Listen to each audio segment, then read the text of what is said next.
Aloha, everyone, and thank you for joining the COVID-19 Public Health Action webinar, COVID-19 Vaccine Panel.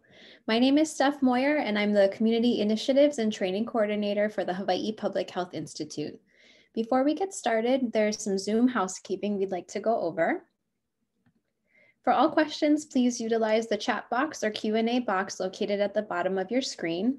We will not be offering any continuing education credits for this webinar series. And lastly, all webinars are being recorded and will be available on the Hawaii Public Health Training HUI's YouTube channel. Without further ado, I'd like to introduce you to our presenters for today. First, we have CJ Johnson. CJ is the Native Hawaiian, Pacific Islander, Filipino COVID-19 Outreach and Public Health Education Specialist at the Hawaii State Department of Health. His focus is developing community partnerships to ensure that the department's in-language COVID-19 outreach and education is timely, accurate, and informed by community needs, and that trusted community leaders have access to the information and resources they need to engage and inform their communities and constituents. Our second presenter today is John Shear. John is the CEO and founder of Ready Zone HQ, which is a consulting company based in Honolulu. He is a certified emergency manager, a member of the International Association of Emergency Managers, and a past president of the Emergency Management Professionals of Hawaii. He has over 30 years of emergency management experience, which has included leading projects in 12 countries, dozens of US cities in 30 states, Washington, D.C., and 3 territories. He is the lead planner for the development of the Department of Homeland Security and Department of Transportation's pandemic plans and the Hawaii Department of Health Strategic National Stockpile and COVID-19 vaccination plans. He has supported the Hawaii Department of Health since 2014, conducting numerous exercises and training events. He is currently serving as a consultant to the Department of Health as a program manager for Hawaii's COVID-19 vaccination program.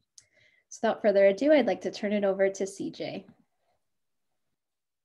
Hi, everybody. I'm going to pull up my presentation real quick here. All right, we're sharing presentation. So, and I'm going to actually also mute my video. So thank you. Stephanie gave the introduction and background. I work for the Department of Health. My day job is in chronic disease prevention and health promotion. And we were asked because obviously there's a lot of coincidence between our chronic disease vulnerable populations and our COVID vulnerable populations. And some of that is environmental, and some of it is actually that our chronic disease vulnerabilities themselves exacerbate COVID outcomes. So we have a lot of experience focusing on social determinants of health and working with communities that are disparately impacted. So for the last couple of months, we have been focusing on that work. I want to share up front, things are changing really quickly. I'm doing a version of this, probably some of you have seen it multiple times a week. It's never been the same thing twice, and information, for reasons you'll see soon, information's changing really quickly. So please bear with us on that. If you have any questions, enter them in the chat or hold till after, and John and I can tag team them together. But obviously, we are here today to talk about vaccines, the topic that's on everybody's mind. They are the key to stopping the pandemic, to saving lives, to getting back to normal. And it's a complicated topic, and there's a lot of info out there, so I don't want to assume anything. So I'm starting at the very beginning, and this might be very 101 for some of you, but it may be new information for others. And if it is 101, maybe it's a way for you to engage with the public and help with the storytelling. I do want to start by pointing out all of the information that I'm covering today, and I think a lot of what John's going to talk about is available on our website at hawaiicovid19.com. You can find out the latest information that we have about registration for eligible populations, translated FAQs, all of the stuff that I'm talking about today is translated into 16 languages, printable guides, updates, latest updates, and a dashboard we actually have. If you go to the bottom of the page, you can sign up for email updates when we give you the latest information. So please take advantage of that. And again, everything that I say today is also available there. So to start, very basically, right? Vaccine is a kind of medicine that helps the body protect itself against a disease. Vaccines work like a shield to help prevent illness. They are not a cure. They will not help a person who has a disease recover or reduce their symptoms, but they'll greatly reduce the chances a person will get sick if they're exposed. Right now, there are 2 COVID vaccines in use. They are made by Pfizer, BioNTech, and Moderna. At this time, these are the only approved vaccines that will protect against COVID-19. Others are being studied. Oh, why is that auto-advancing? I didn't mean for that to happen.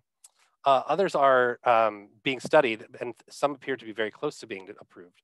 A lot of the timeline info we're sharing today will be affected by new vaccines and different vaccination protocols, but the info we're sharing today reflects our best projections given what we currently know. So again, you can get the latest info by following us online.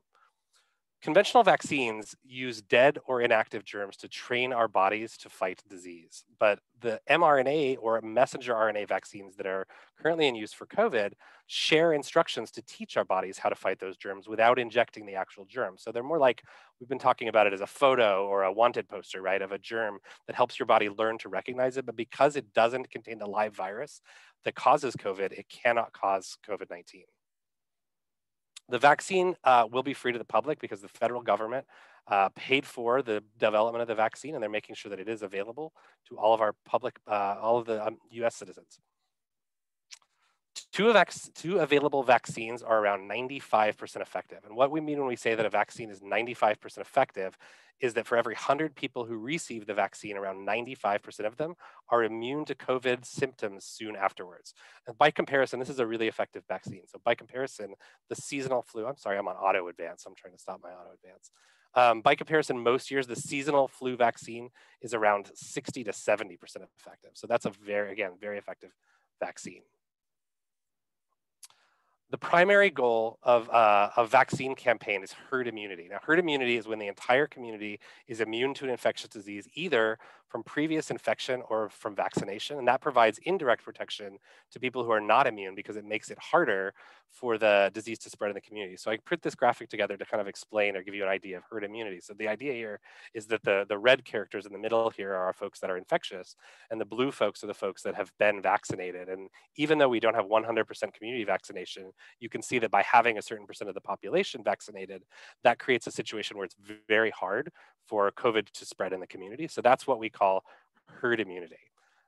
We don't know actually though what that percentage is. I think that's one of the many questions because COVID is a new disease, the vaccines are new. The exact number, the exact threshold for herd immunity is still something that medical experts are studying really closely. And those are things that if you invite me back in a month, we may have more information about how that works.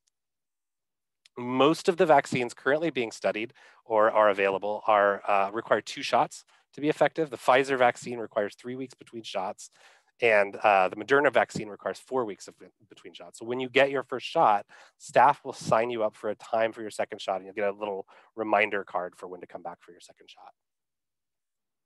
Some people who are vaccinated do experience side effects. Common side effects include sore arm. Oh, I'm so sorry, you guys. New wrinkle. Some people who are vaccinated experience side effects. Common side effects include sore arm, fever, headaches, body aches, and fatigue. For most people, the side effects are mild enough that they don't interfere with your daily activities. More severe side effects are uncommon, and side effects do tend to go away within a day or two. COVID-19 vaccination is recommended for all adults except for those with allergies to vaccines, other severe allergies, and some immune compromised individuals. So if you have any history of allergies or you have a weakened immune system, we are asking that you check with your healthcare provider to see if or on our website, we have some information about the specifics of whether the vaccine is recommended for you. The current DOH plan provides for every Hawaii resident who wants to be vaccinated to be able to be vaccinated. I think that's really important. We will be vaccinating everybody that wants to be vaccinated who is eligible. COVID vaccines have not been studied in pregnant or breastfeeding women and their infants, but in general, mRNA vaccines are not thought to pose a risk to those groups. COVID-19 can make pregnant women and their fetuses very sick, however, on the other hand. So if you are pregnant or breastfeeding, you should talk to your healthcare provider about whether or not to get the COVID-19 vaccine. So far, no vaccine has been studied in children younger than 16 at this time. One of the recommended vaccines is for people 16 and older, and the other is recommended for 18 and older. So we are vaccinating 16 and up. Information will be made public. Again, this is one of those as we learn more and as more studies become available about safety for younger folks, information will be made available, and that might change our recommendations. There's 2 ways that people become immune to COVID-19. One is through the vaccine and the other is recovering from the disease itself, which is called natural immunity. Because COVID-19 is a new disease, we don't know how long natural immunity lasts, though evidence suggests that it might not last very long. We won't know exactly how long vaccine immunity lasts until the vaccines have been in use for longer, but these are both being studied really closely. Obviously, those are really important keys to a lot of this planning, but medical experts are studying them very closely. After you've had both shots, you will still need to wear a mask, avoid crowds and close contact with other people outside your household. Medical experts need to learn more about COVID-19 vaccines before changing recommendations to prevent COVID-19 spread. Most vaccines do provide some protection from transmission, but until we have more confidence that that's the case with these vaccines, observing the measures that we're currently observing will keep you from infecting others without knowing it. And for now, it is important to follow the safe travel rules so medical experts know if the vaccine will stop you from spreading COVID-19. The state will announce any changes to the safe travel policy as they happen. Still important to get your annual influenza vaccine or flu shot during the COVID pandemic. It does provide several benefits. It keeps you from getting sick with the flu. It reduces the severity of your illness if you do get the flu. It reduces your risk of hospitalization because of the flu. Flu shots are very important to keep you healthy, to keep our clinics and hospitals from being overcrowded during the COVID pandemic. However, a flu shot will not protect you from getting COVID-19. So vaccine manufacturers began producing small amounts of the vaccine even before it was approved, right? So you have promising clinical trials, you think you're going to get approved, so you start ramping up a little bit. So as we saw back in December, right, as soon as they were approved by the FDA, the Food and Drug Administration, they were on planes as early as the next day. So that's a contingency measure that then the manufacturers do. Since approval, production has increased, and John's going to talk more about that on his end. But they are continuing to increase, and as more vaccines come online, obviously that supply should increase even further. On the local side, we are increasing distribution as we train staff, volunteers, and develop and scale our processes. To date, we're over 150,000 doses administered. That's very impressive. That's a lot of doses. Our challenges here include the remoteness of Hawaii, the size of this project, the need for 2 doses, the challenge of vaccinating large numbers of people without creating large gatherings, and some other things that John's going to talk about more, like instability of our supply. But I want to be really clear. I think one of the main messages we want people to take home whenever we talk about this is everyone who wants to get the vaccine will be able to get the vaccine. There's no scarcity. There's just a production timeline and a scaling timeline. That's super important if people are concerned. We heard last night someone asked, we don't want to miss our chance, and there's no such thing as missing your chance. Everybody's going to get vaccinated if they want to. Just a little bit of background on how the decisions to vaccinate and who gets vaccinated first are made. So the U.S. Center for Disease Control created the general guidelines, the high-level guidelines for vaccine production, distribution, excuse me. And there's 4 risk categories that influence the way the prioritization and the phases that you keep hearing a lot about work. The first one is pretty intuitive, right? Risk of contracting COVID. So risk of contracting COVID is if there's an elevated risk, if you are someone who works in direct patient care in a hospital or a nursing home, if you're someone who handles biological waste in a hospital or nursing home, folks like doctors, nurses, clinical and cleaning staff in these facilities would be considered at higher risk through this first risk category. The second risk category is risk of severe outcome or death if you become infected. So this is one we know a lot about, right? Kupuna are our most vulnerable population. They are at very high risk of severe outcome or death if they become infected. Also a number of chronic diseases. The big ones, of course, that are highly prevalent in our population are diabetes, hypertension, COPD, some immune compromised individuals. So these are folks who are at greater risk than the general public of having a severe outcome if they're exposed. The third risk category is a little bit trickier sometimes to try to explain, but it's risk of negative societal impact. So these are folks who, not for medical reasons, but for workforce reasons, are folks that if they were to be incapacitated or unavailable to work, that these certain segments of our society would be really disproportionately detrimentally impacted. So that's folks that, and it's a lot of them, but the general idea is just to give you an idea of the kind of populations: harbor workers, some key government officials, transit workers, postal workers, utilities workers, air traffic controllers, right? People who, there's not very many of them, they have highly specialized skills. If they were to become incapacitated, it would be a real issue for us. And then the fourth category is the risk of spreading COVID-19 to others. And this has a lot to do with living and environmental factors, like folks who live in congregate housing situations, like correctional facilities, large households, dormitories, and shelters. So I'm going to close now and turn it over to my colleague, John. But first, I just want to remind everybody that we are working really closely with our hospitals, TV, radio, newspaper, community partners, and everyone else to spread the word about availability and schedule. If you're in phase 1A or considered an essential worker, you're probably going to be contacted through your workforce. Otherwise, stay tuned to DOH, to your local news partners, to trusted news sources, healthcare providers. We're going to be broadcasting on all channels. Probably a lot of you in this call are folks who have channels.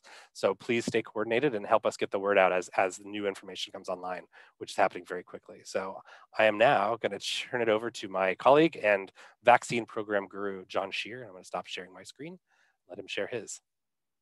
Thank you.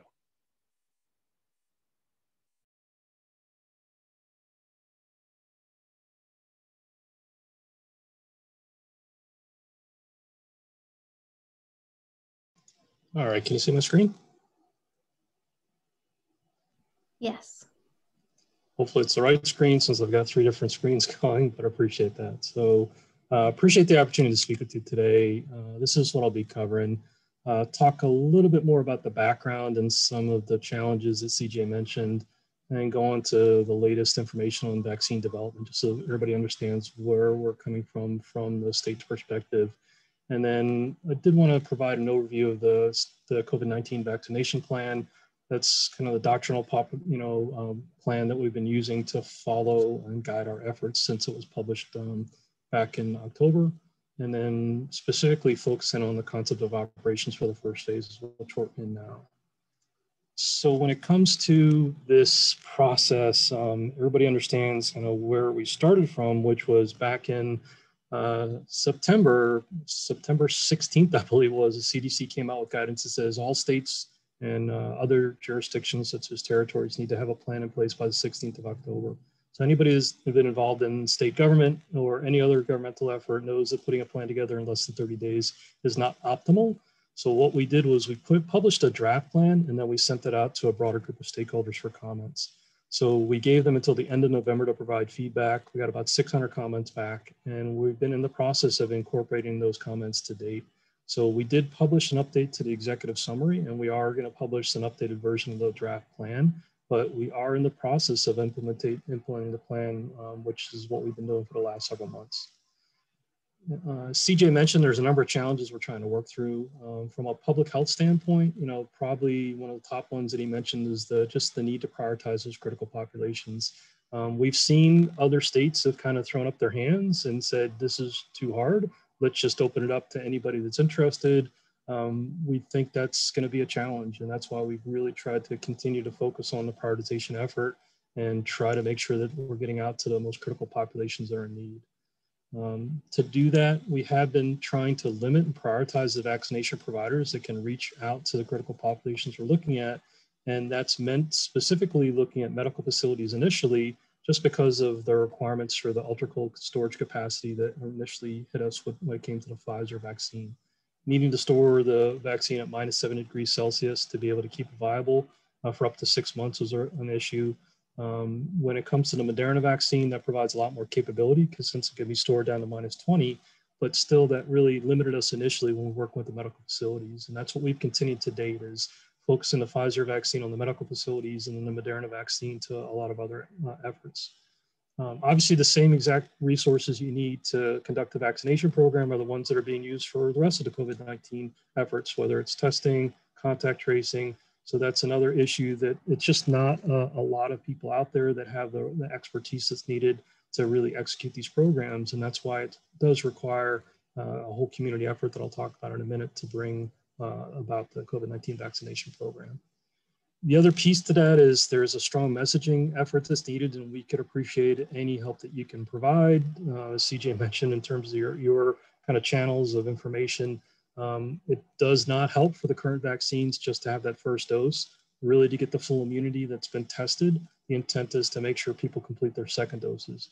And so that's where you're going to get to that 95% efficacy rate when it comes to the Moderna and the Pfizers. And then that last bullet about the vaccine hesitancy, we've seen that some of the initial surveys over the summer had fairly challenging issues with vaccine hesitancy. As the vaccines actually came online and started to get produced and started to get rolled out, we've seen more and more uptake throughout the community. However, it is an issue that we need to work on, especially when we're talking about getting towards herd immunity. So this slide does a fairly good job of showing what we're talking about when it comes to critical populations. There's probably 200 million out of the 330 million people in the US that can claim to be in one of these targeted critical populations that was just mentioned as we really need to get them vaccinated. So if 200 million out of 330 million is the critical population, really want to try to focus in on what are the ones that we need to get to first, especially when we're in a position where there's just limited vaccine that's out there. The good news is there are more vaccines that are hopefully going to be coming online sooner than later. So I'm sure you've all heard about AstraZeneca and Johnson & Johnson, with Johnson & Johnson being that one dose effort instead of 2 doses, additional advantages when it comes to shipping and handling. So we really are expecting emergency use authorizations to potentially come out as early as this month, and that'll allow us to start getting those into the arsenal. So when it comes to the doses that you'll start seeing to come into the state, it might be more than just these 2 vaccines. And so that's one of the other challenges that's out there, is trying to make sure that you're keeping track of different vaccine dosage and timings that need to get implemented. Again, as CJ mentioned, 21 days for the Pfizer and 28 days minimum for the Moderna. Now you're looking at these other vaccines coming online are going to have different timing sequences. So that's one of the things we definitely want to make sure that we're messaging and people understand when they come online. In terms of the doses administered, this is actually a fairly good news story. One of the things that we've been trying to message is when the doses initially got sent to Hawaii, just like throughout the country, it was over the holiday season. There was a really a concerted effort to increase capacity as rapidly as possible. To date, we think that the state's got the capacity easily to do 100,000 doses a week. We've only been getting about 40,000 doses a week, and that's just this past week. Over the next several weeks, we expect the doses to increase maybe 10% a week if we're lucky. So if you look at the way the state receives its allocation, it's based on the population. It's not based on our speed in terms of getting doses and arms. So typically, if there's 8 million doses produced throughout the US in a given week, we're going to get about 35,000 of those doses. So you'll see as it increases to 10 million doses a week, we'll get about 44,000 of those doses. So hopefully the Operation Warp Speed has talked about the ability to go through the process of getting maybe an additional 1 to 2 million doses a week, and that's for Pfizer and Moderna. And that gives you a feel for how we're going to be ramping up in terms of doses coming online. I think the bottom line note is to just be patient. We really can't get all the vaccine out there, but it wants it at this point. And we want to make sure people understand that this is a constrained environment where we've got the capacity, at least 100,000 doses a week that we could do just with existing vaccination providers. We think we could scale up to at least 300,000 a week with the capacity we've got within the state. The other thing I want to just mention when it comes to the patients is the first doses of Pfizer just came into the state in December. That's the 14th of December. That's not that long ago. The same thing for the first doses of Moderna, the 21st of December. We have been reaching out to the healthcare community, reaching out to other communities of the 75 and older, reaching out to the frontline essential workers.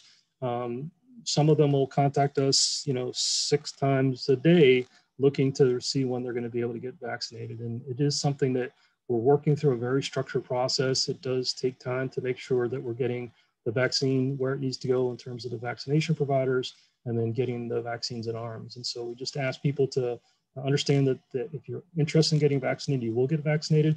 It might not be today, it might be weeks or months from now based on when the vaccine comes in. In terms of the plan itself, it does provide a lot of operational details for us. As we bring people online to provide support to the program, this is one of the things we want to make sure people do is actually read the plan. It does answer a lot of questions in terms of issues when it comes to what are the critical populations we're targeting? What is the state's approach when it comes to reaching socially vulnerable areas? What are the logistics requirements for becoming a vaccine provider? A lot of that's detailed within the plan itself. And like I said, we are updating it to include the latest information. The other thing that's out there is we want people to understand that this really is the largest effort that's ever been undertaken in the world when it comes to the vaccination program. It does require everybody's engagement. It's not just an emergency management issue or just a public health issue or just a private sector or public sector. It's everybody being engaged. There has been this thought that sometimes the government tries to go it alone. That's not been our approach from the get-go. So we have stood up working groups that I'll talk about in a minute to really keep people engaged. And it is meant to do that whole government response effort. The herd immunity piece that was mentioned earlier, this is one of the scientists that's out there is kind of talking about what it might take to get to herd immunity. There's been one of the questions is, when do we think we're going to get to herd immunity here? You saw the number was about 170,000 have been vaccinated. That does not include the DoD and the Veterans Administration, which is a separate allocation. To date, I think they've got about 25,000 of their population vaccinated. So it's about 200,000 of the targeted population of 1.2 million we're trying to get to. So if you're trying to get to 60 or 70% with both doses, you can see that this is going to take some time to be able to get to where we need to be. Whether that's 60, 70, 85%, we have planning assumptions in the plan that we're targeting. And the idea is if we're trying to get to 70% of the population and we know 25 or 30% of the people might not be interested in getting vaccinated at all, that really means we've got to get to 100% of the population that's interested in getting vaccinated. And that's a challenge when vaccine is limited as it is right now. And so we want to make sure people kind of understand what the intent is for this first phase. And that's what we'll be talking about until large number of doses are available. Originally, we were told from Operation Warp Speed, we could see 300 million doses by the first week of January. Now we're saying the administration is saying we could probably get to 200 million doses by the end of March. So if we get to 200 million doses by the end of March, that gives us about 100,000 doses a week that we'd be seeing here in Hawaii. And like I mentioned, we could use those today and get those in arms, but it's going to take us to the end of March before we get there. And even then, if you talk about doing a million doses, a day and what it's going to take to be able to get to 200 million doses. Remember, these are 2-dose series, and so we really need 600 million doses if we're trying to vaccinate the entire population. There are a number of committees that we stood up to provide guidance and feedback to the Department of Health, and so we want to make sure that we are getting feedback to the department from a broad group of stakeholders. We have a meeting today with a group of over 100 organizations, about 150 some representatives that provides that kind of feedback to the Department of Health and really helps us to get the word out on how to implement the program. One of the things in particular the prioritization working group looked at was how to take into account the CDC's Advisory Committee on Immunization Practices, and that modified some of the guidance that came out from the national academies about where we should target our efforts. So each jurisdiction does have the ability to modify the guidance that's been provided by the federal government. So our focus has been on healthcare personnel and long-term care facility residents. And then we've also looked at adults 75 and older and those frontline essential workers. And we're not stopping, we're not waiting until we're completed with 1A before we get into 1B. So we've already started that process. We're well along into both those efforts. The population 75 and older is about 110,000 in the state. And to date, we think we've gotten to about 40,000 of them. And the intent is to continue through it as much as possible, prioritizing the 75 and older before we shift into the 65 and older and those other areas that are mentioned. And this just shows within the executive summary side, it does talk about those population groups. One of the challenges we've seen in previous efforts throughout the state has been a very this tendency to focus on Oahu only. And I've lived in Oahu for 10 years now, and I've worked extensively with the neighbor islands. We are really looking hard at making sure the allocations are equitable across the state. And so every week as we get allocations, we are looking to make sure that those are broadly distributed within the different by island. And so you can see that that's the kind of effort we've looked at in terms of what are the population targets we've got, how are we doing against those population targets, and if there's 15,000 population at 75 and older on the Big Island, how can we get to them and how can we make sure they're getting vaccinated as rapidly as possible? So the last couple of slides I wanted to finish up with was just the program itself. So again, the distribution to vaccination providers, the long-term care facilities, and to the closed point of dispensing sites is really the 3 prongs of our approach. The vaccination providers is the ones you typically think about. That's the hospitals at this point. It could get down all the way to the independent practitioners and to your doctor's offices, urgent care clinics, like you would for other vaccines. But at this point, just with the limited amount of vaccine, we are focused on those larger facilities. We just started an effort 2 weeks ago with the federally qualified health centers, and that's to reach some of the more vulnerable populations. And then we are continuing to, we have a vaccine provider enrollment and outreach working group that just met yesterday. And we're talking about how can we get to other vulnerable populations that might need to pick up additional providers. So for example, we brought on a bunch of additional independent pharmacies, and they've been going out to help out through a program that's not targeted by the long-term care facility program. The other thing you might have heard yesterday was just the announcement of this expansion of the federal pharmacy program beyond what's happened with the long-term care facilities. So that's where they're actually going out and providing the ability to go directly to pharmacies. Right now, the partner for the state of Hawaii is CVS through Longs, and it's a very limited program. It's 4,400 doses that are going to be provided over the next 3 weeks. They'll start next week. They'll get about 1,500 doses a week. They'll be distributed to 7 stores. So if you do the math, that works out to be maybe 20 to 100 doses a day per store. And so it really is a limited program. We have asked them to target the 75 and older population group. And so that's what our expectation is. And you'll see more information on that shortly. For the long-term care facility program, that was one of the, obviously the most vulnerable communities throughout the country. It's been a very successful program to date. We've been able to complete all of the long-term care facilities in that program as of this week. They've completed their first visits. They have 2 more visits coming up. The second visits have already started to provide second doses, and then anybody that might have been missed. And then the third visit will be in March to finish up any final second doses that need to be given. The other piece to that is any of the programs that were not in the long-term care facilities, so the developmentally disabled areas, some of the small residential care homes, some of the other community foster homes, as well as Homebound, is a separate program that Hawaii started just working with independent pharmacies to reach those. So to date, we've been able to vaccinate about 5,000 plus in that population. We're trying to finish that program over the next several weeks with at least their first doses, and then it'll rotate into second doses. So it's a really hard to reach population group. We're doing that statewide, and independent pharmacies have provided a lot of reach for that. And then finally, when it comes to distribution of closed point of dispensing sites, that's when you're seeing kind of what's been done at Pier 2, what's been done in Blaisdell. Each one of those sites could vaccinate up to 5,000 a day. They're working 6 days a week. So do the math, 30,000 doses per location. There's 60,000 of the 100,000 doses we could do today if we had them, but they're not getting anywhere close to that. So that's where you'll see some of the cancellations that might take place. And that's why we want to make sure people understand and be patient. And then the last thing is just to make sure people get involved. If you are getting interested, we want to make sure you volunteer through the existing organizations, take the training. The state is not looking to take spontaneous volunteers, so you need to make sure you're aligned through the Medical Reserve Corps or the other opportunities that are there. And that's what I've got. Thank you. Thank you so much. Thank you to CJ and to John for your wonderful presentations. And now, just as a reminder to the attendees, if you do have any questions, please feel free to put them in the Q&A box or into the chat. So first question that we have is, what is the mechanism or system in place to ensure that everyone gets the vaccine? And how are the different health centers or hospitals organizing this?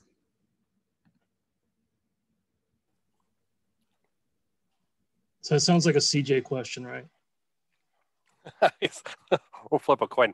I think that the answer to that is that there's a lot of answers to that. I think it should be really clear to anybody that there's not a quick and easy solution to equity and equitable access to the vaccine. So I think one of the high level keys is remembering that the main, so John mentioned this a little bit, right? The distribution channels, what we hear a lot about is the pods, right? So we have these large pods, and the whole point of pods is to move a lot of people through very quickly. So they're designed to be set up to be safe and effective, and they have parking, and they have ventilation, and they have stuff that we can move a lot of folks. And that's what you're hearing about at Blaisdell, and you're hearing about at Pier 2. But there's another channel that I think, and I don't know, John might know the numbers better, that's gonna, I think, ultimately become an even bigger, more important channel, which is the federally qualified health centers or community health centers. So the federally qualified health centers are, by definition, located in communities that have disparate impact of other health conditions, like the ones I mentioned earlier, chronic diseases, hypertension, diabetes, and are what we often call in public health vulnerable populations, or folks that are dealing with social determinants of health. So by partnering with the federally qualified health centers, what we are doing is making sure that those vulnerable populations are prioritized in access. So it's not a matter of everyone has to come to or is expected to come to large points of distribution, but rather there's a distributed distribution system. And then also, and this is, I think, the really important key, is that the roles of FQHCs, of community health centers, in their populations are more than just health clinics, right? They are service providers. They provide a lot of wraparound support. They provide language access. They provide direct outreach. I was on the news the other night and said that they're the ones that know where the auntie who doesn't have internet, how to get a hold of her, right? They know their communities better than I do, better than John does, better than anybody else does. So what we're trying really hard to do is make sure that we're triangulating between what our supply and our communications priorities and our vaccinations priorities and our nonprofit and community partners who serve the populations, whether that's kupuna or vulnerable populations like Pacific Islander, Polynesian folks, and the federal FQHCs themselves, to come up with site-specific plans and phased plans that are looking at those community needs and saying, okay, how do we reach out to the non-English population? I know that there's a lot of frustration right now with lack of language access at the central site. And the answer to that is really because the language needs per community are really different. We are in the process right now of surveying the FQHCs to see what kind of outreach they're doing, and they know what their community language needs are. They know what their capacity is. A lot of the community health workers, I know a lot of the people on this call work with and coordinate community health workers, including Steph. And those are the folks that know and are going to be really key boots on the ground for the community activation and the outreach. We don't have perfect answers. It's really challenging. And I think one thing I would say that's really key is another piece of the prioritization is implementation, is how complicated it is to implement something. And so if you've got two populations and one is a low-hanging fruit and the other is, it takes time to organize. And we wish that it didn't. We wish that these social determinants and historic barriers weren't there. But while we're addressing this and while we're solving these problems, there's shots that we need to get into arms. And so sometimes that looks inequitable, but the sooner we get to that herd immunity piece, the sooner everybody is safe, right? So we are seeing, unfortunately, there are these inequities in access, and it is a bigger challenge to reach those populations, but it's something that we're taking very seriously. And I think we're working, and I know John knows a lot about the specific work that's being done to give the FQHCs some flexibility to address the specific needs of their population. I think you're going to see more of that probably. If you're interested in the statistics, it's about 20,000 people is being served, are being served by the FQHCs. So we've got, I think that's 15 total that have been, engaged to enroll in this process. The challenge is that's 20,000 at 65 and older is what we're trying to target. The hard part is some of those are really not set up to do more than 200 a week or 500 a week when it comes to shots. So if they've got a population of 2,000 or 3,000 they're trying to serve, even 500 a week is going to take weeks and weeks to be able to get to. So we're looking at what are the other options that are out there. Some of them are easier than others to set up. Just setting up one point of dispensing site to vaccinate 1,000 people a day, which is what we're doing throughout the state. It takes 60 to 100 people to run those sites, and that's a combination of medical and non-medical. They need to have portable freezers on site. They need to have a huge amount of paperwork that's required, internet access. The new requirement for this program, unlike the Stop Float School and the other programs, was daily data uploads, and so they've got to report their doses every day. Some are more successful than others, but that does provide some challenges when you're talking about some of the more remote areas. So it is something we are looking at. It's a daily call with the Director of Health and our senior leadership, where we're specifically looking at how do we get the vaccine where it needs to go. We are engaging with the Healthcare Association of Hawaii that's working with the hospitals, and they meet on a weekly basis. We have been meeting once a week with them. That just got increased to twice a week. And we're working specifically to say which provider needs to get which doses, balancing Pfizer, Moderna, begging, borrowing, doing whatever we can to make sure that we don't have anything stuck in a freezer that can't go in arms. Thank you. So it was kind of touched on, John, at the end of your presentation. You were letting us know how to get involved. And would you say, or what would you say are the biggest challenges to rolling out the vaccine to the current group in 1B? And do you have any suggestions for how our partners or attendees on the call today can assist in getting the word out to the kupuna?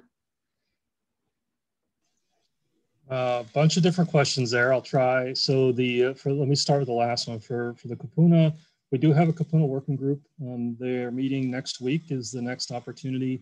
if you'd like to be engaged in that, it's pretty much, we've got some really engaged leads that have been working with trying to get the word out. We just linked them up with Peer 2, as a matter of fact, as we had a meeting with the hospital CEOs, and they said, hey, can you help us get the word out to that population group? All we need is names and phone numbers, and we can start making sure they're getting access. And so that group has been fantastic. They actually have formed subcommittees. They're meeting on a very regular basis to try to get the information. So that's one of the ways to get engaged, is it's through the existing aging network. It's through the existing Office of Aging and other points. I think that's one of the lessons learned we've got, is you can't create these things from scratch. You've got to tie into the community efforts and make sure people are not trying to stand up a whole brand new entity that's a COVID-19 vaccination working group, and that has nothing to do with whatever's been done without the community. And AARP is definitely part of the working group. The other piece to that is, when it comes to getting engaged in terms of assistance for the 1B and the frontline essential workers, we have been struggling with that, honestly, because the CDC's guidance changed. And so the initial guidance was that 1B was not going to be until maybe March or April. And then all of a sudden the advisory group said, no, get the essential workers right away. And then they changed it again and said, focus on the frontline essential workers. We know that there's 400 to 500,000 workers throughout the state that are essential, and that meet the Department of Homeland Security's categorization of essential. We already just mentioned there's 100,000 seniors we're trying to reach. So there's 600,000 people that we know that we're trying to get to. I already told you we're only getting 40,000 doses a week, and we need to double that to be able to get to the second dose. So I think the biggest messaging is to try to tell people to be patient. If you are in one of those organizations that is trying to figure out when you're going to get vaccinated and you're part of that essential workforce, what you can do is we do have surveys set up on the Department of Health's website. It is targeted organizations, not individuals. And the intent is the organization identifies itself and says, hey, we'd like to get vaccinated. And then here's the number of staff we have by island, and here's our point of contact information. And what that allows us to do is then when we get to the point where we're ready to reach those organizations, we're being told by, let's say, Queens, it says, hey, we've got room for 500 on Thursday, send us a list of 500. That's what we're doing to be able to get that groups matched up, instead of just this open registration where as soon as a link shows up, all the slots get taken and we don't have the ability to target. So, airline pilots is an example, and airline staff. And so we were targeting, there's 5,000 of them we're trying to get vaccinated just on Oahu. And so we've been picking off 500 at a time to be able to make that happen.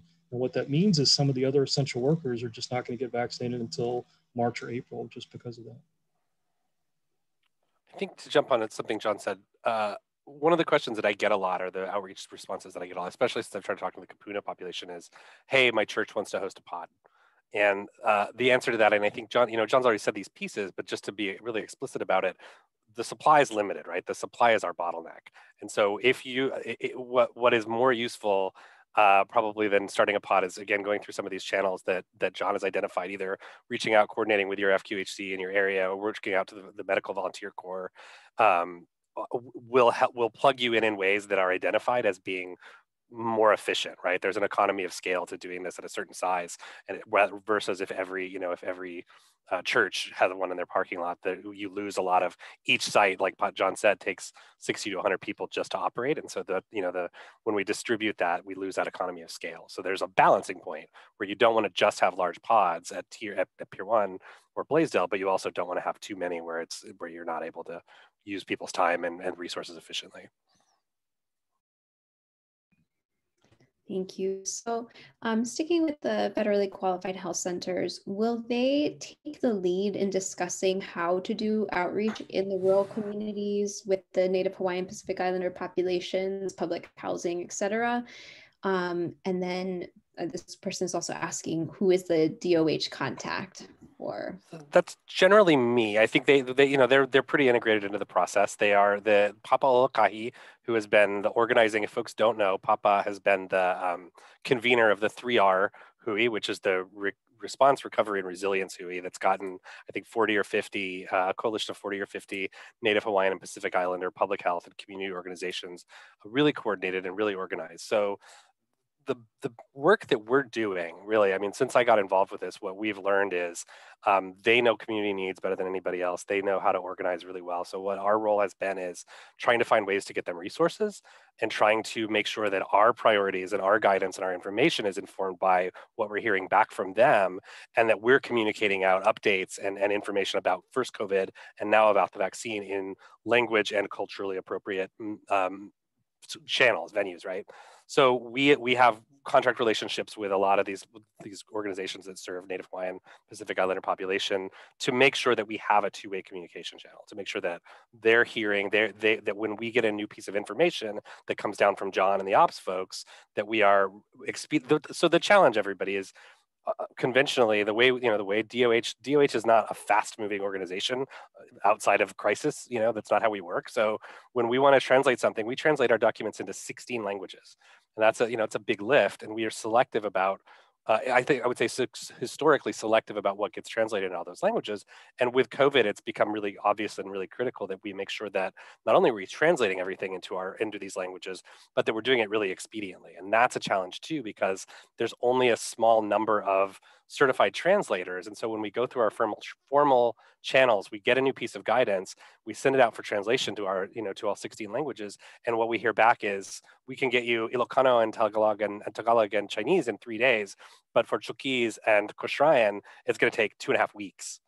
And that's because there's a bottleneck there. So what we've had to do is get resourceful and work with these community partners to kind of wiki approach it and have like these shared documents. And we have a really good FAQ that's available in all 16 of our languages. That's all the information that I shared, plus a bunch more. And so we have the languages available. We're hearing constantly. I attend all of the 3R meetings. We're really connected to what they're doing, but we aren't the subject matter experts. We're just kind of we're trying to have that dialogue between those are the folks that are experts in the need. How can we support them with resources and timely information? And those are the challenges. And we're learning a little bit and getting a little bit better at it all the time. I hope that answered the question. I can share the link to our multilingual resources. We're really proud of that document, that we've put a lot of work into it. I did also want to share just briefly, one of the challenges in getting information out is we really don't have some of this information until the last minute. And so for the allocations, the way that the federal government had been doing up until today was we're not notified until Thursday what we're getting for the following week. And so on Thursday at 1 p.m., we get notified. We know what's going to happen on Monday.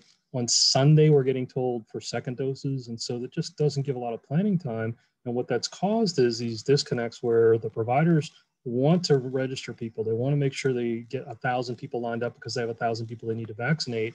And they're not finding out till Sunday whether they have those 1,000 doses. And so it's this constant disconnect about what's the supply that's coming in. Today, they finally published a 3-week schedule. And so we're going to be able to plan at least out for, I was able to plan up to the end of the month just today. And that's something that I think is going to help. But what it means is that when you're looking at one of the questions about, when can other rural health centers get stood up, right now we have the capacity to do over 100,000 doses just with the existing providers. So I don't think we're going to be reaching out to those additional vaccination providers, except if there's really gaps that we need to address. And that's probably not going to be just because of limited doses until March. So, please make sure you understand that it's not because we don't need your help, it's because there isn't any vaccine. And so if it's taken from one location to go to another, that's the only way we're going to be able to make that work. Thank you. I think a way that's going to be emergent here fairly quickly, though, is and stay tuned. We'll share information about it when we have it, but kind of doing proactive outreach to kapuna populations. That's something that we are aware has been requested, and we're working with ARP and the working group about how do we proactively reach out to folks and say, via phone call or a Zoom or whatever, and just call folks and say, hey, do you need help registering, and kind of walk them through the process. That's an identified priority need, and that we are working really hard with ARP and the partners to figure out how we can do something like that. Thank you. And this question may have been kind of answered, but we do have a question that's saying that they work for a health center. They're not a federally qualified health center, but they do provide their rural support for Native Hawaiian populations. When do you see rural health centers getting the vaccine for their kupuna and communities in the Hawaiian homesteads? Probably March, is probably the earliest you're going to see something, just because last week we were short 4,000 doses just with the existing vaccination providers. it's not going to get much better until the end of the month. We know that in Big Island, for example, they want to start doing larger point of dispensing sites. And once they start to do those large point of dispensing sites, it pulls from those other sites. And so we know that that we're trying to get, let's say, 2,000 in one day or 1,000 in one day. If we send it to some of these smaller sites, they might only be able to get 50 a week. And so that's just not getting the numbers as rapid as we need to. So definitely reach out to the Department of Health. There is the immunization branch's email address. You can say that you're interested in becoming a vaccination provider. That gets you into the queue so they can look at those. It is a several week process from the time you fill out the provider enrollment form. And then that is some training that needs to take place to make sure you're able to administer the vaccine. So it doesn't hurt to say, now I'm interested to be ready in March, to be ready in April. Thank you.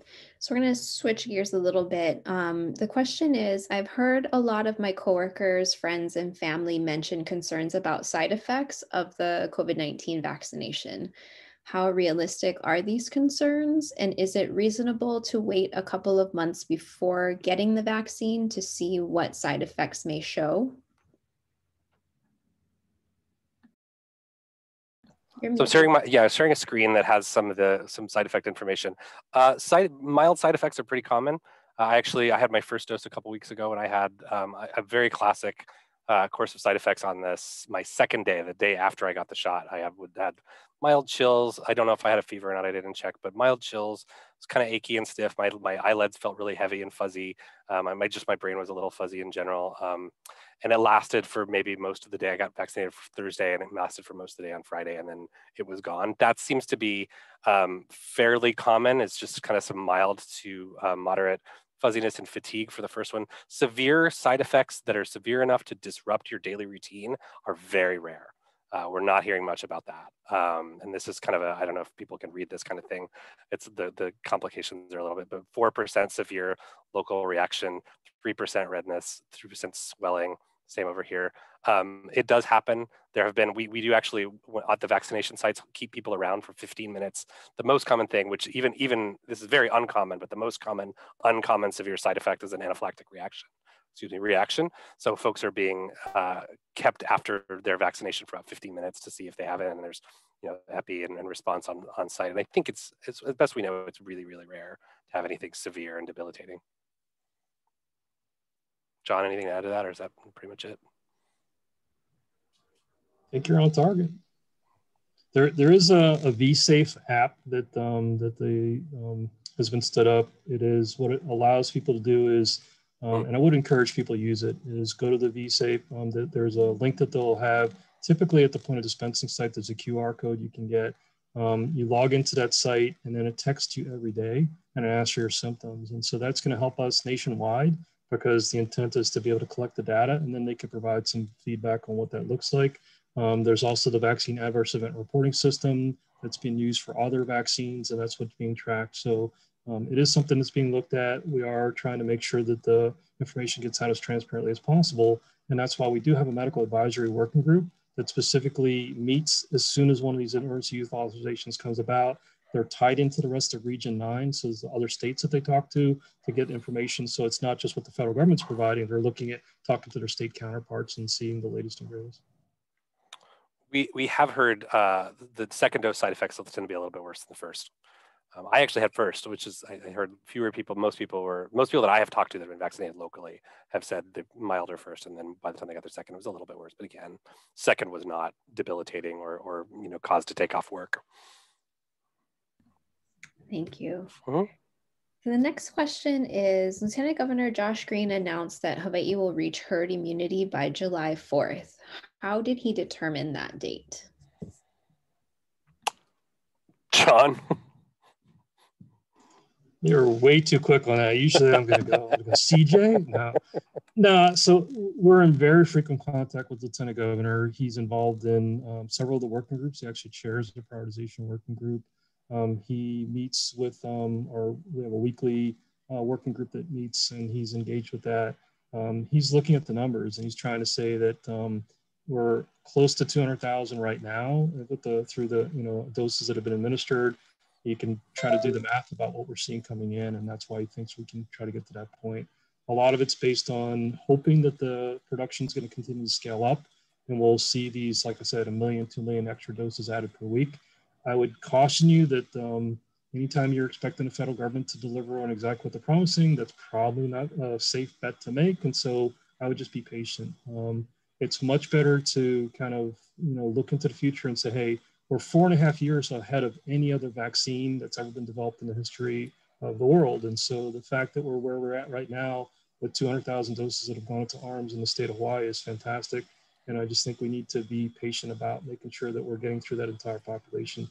We do know that, let's say we're able to get to 100,000 a week, we still need to make sure if we're getting to the total population of 1.2 million, or let's say it's just 1 million, that's still 2 million doses we've got to get in arms. So we really have to ramp up our capability to get doses as quickly as possible. And it's probably going to be more than 100,000 a week is what we're going to be targeting, just to be able to make sure we'll finish this before the end of the year. And I add to that too. The benefit is front loaded. Like I think we're all looking at the finish line of herd immunity and kind of stopping transmission altogether. But the benefit, the reason to target, the reason to come up with those risk categories that I outlined and John went into more detail about is that even just getting that 1A, 1B vaccinated will reduce mortality significantly, will reduce transmission significantly, will reduce societal impact significantly. That's like by definition why we prioritize the way we do. So assuming that we are, not strictly, but trying to prioritize the tiers and trying to adhere to that where it's possible and grabbing the low-hanging fruit where we can, there's going to be benefit progressively. It's not just, I expect that we will see normalization. And what that looks like, I think it's anybody's guess still, but I think we'll see normalization before quote unquote herd immunity is declared in whatever way that happens. I think just even if, if it's still spreading and our rates are the same, even if the rates are not different, if the fatality is significantly different and the hospitalization rate is significantly different. Another thing people are asking a lot is because we don't know if this is how long the herd immunity lasts or how long, the vaccine immunity lasts, does that mean this is going to be an annual shot? Don't know. Could be. There could be. It's entirely. We don't know enough about how long either natural or vaccine immunity lasts to know anything beyond the next 6 or 8 months. But I think those things are being studied really closely, and the mutations are a whole other question that's open right now on terms of timeline. Thank you. So I do want to acknowledge the time. I think we have time for maybe one more question. So I will ask, how should I approach a conversation with a friend or family member who is opposed to vaccines, but does not have any listed higher risk medical conditions for the vaccine? So how can we approach those populations who are maybe a little bit skeptical? I don't think risk aversion is a bad thing. I think as long as there's more demand than there is supply, the best thing that we can do is to focus on the folks that are willing and trying to have a good experience of getting vaccinated. And that means not having folks drive across the state to a clinic that doesn't have enough vaccine. So trying to make sure that our expectations are realistic, trying to make sure that they have an experience that was positive, trying to make sure that they had made an informed decision. And my expectation is there's a hard line contingency that's not reachable. And I don't have a lot of time or energy to invest in those folks.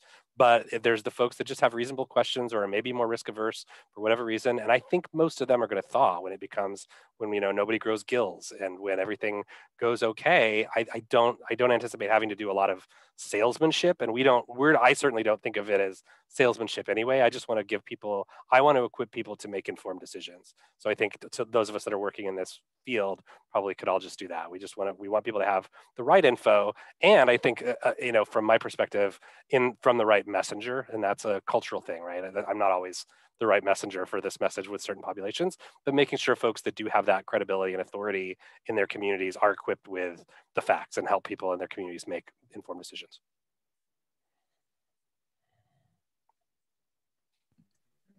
Thank you. Any last words you'd like to leave with our attendees before we wrap up today?